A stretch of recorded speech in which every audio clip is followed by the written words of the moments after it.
many of whom would become vulnerable targets for cartel operatives, rogue police, and smugglers without it. So far been dominated by the Republican candidate. Now, the tide of goodwill from that famous Davis filibuster could not propel her to victory tonight. With the Camp Bow Wow app, dog owners can access the live feed of any of the camp's 10 cameras. The tallest residential building in downtown Phoenix is in development, and it's planned to be 34 stories tall. Families of residents in the Music and Memory program also participate, counseling the staff on which music genres to load onto the iPods. Working on the bikes that they love with their own hands is important to Steve's customers, but so is avoiding the high expenses that can accompany full-service garages. Those against it say that an independent Scottish economy would struggle on its own. Those for it say that Scotland would finally be free of British trade regulations and restrictions.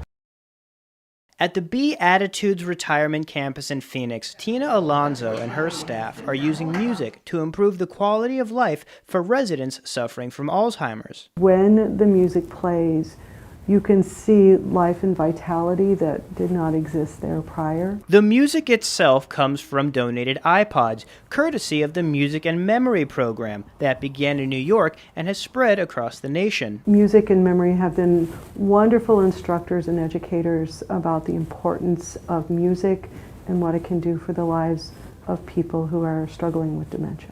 People like Miss Maria, whose advanced Alzheimer's restricts her ability to move freely and communicate, but then her caretakers cue up her iPod and something amazing happens. And tapping to the beat, she smiles and laughs as she hears her favorite mariachi songs, and then a calm washes over her as the music allows her to reminisce about the years of her youth. It's just a matter of what each song, means to that person at that time. The families of residents in the Music and Memory program also participate, counseling the staff on which music genres to load onto the iPods, advising them as to which music would be most beneficial to their loved ones. It draws them closer to the process of being able to really help this person enjoy something fully. As the benefits of music therapy continue to be explored, one thing seems certain: where our words fail, music continues to speak. In Phoenix, Michael Gordon reporting, Cronkite News.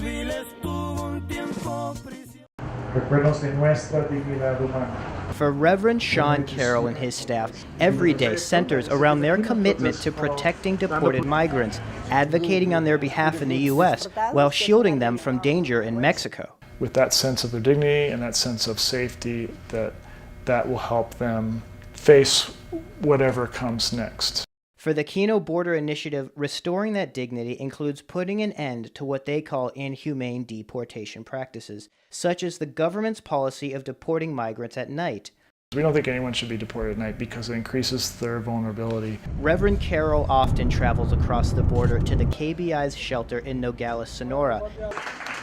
There, many deported migrants arrive for breakfast and lunch. They're also given the opportunity to shower and get fresh clothes. Checks, money, they do it for us. They let us use the telephone to call our families, and they do everything they can for us. They help a lot. Thank you to these people. We got food here on the border, and that's the best people I think I can find in the border, the whole border in Mexico. And in a place like Nogales, Sonora, good help can be hard to find. It's very dangerous over here, especially by the border, because of the cartels and criminals that run these towns. The food and shelter provided by the KBI is important to the safety of the migrants, many of whom would become vulnerable targets for cartel operatives, rogue police, and smugglers without it. Sonoran State Police say that this past July, several police vehicles drove to a nearby migrant shelter, arriving in the night.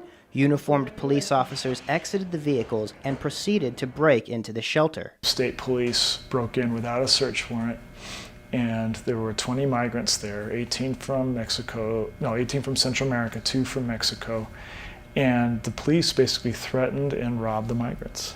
We have noticed a real pattern in terms of abuses committed by police against migrants. Despite the difficult circumstances that his organization faces, Reverend Carroll knows how much worse the situation would be without the KBI's help. They're very vulnerable now. I'd say if we weren't there, they would be extremely vulnerable.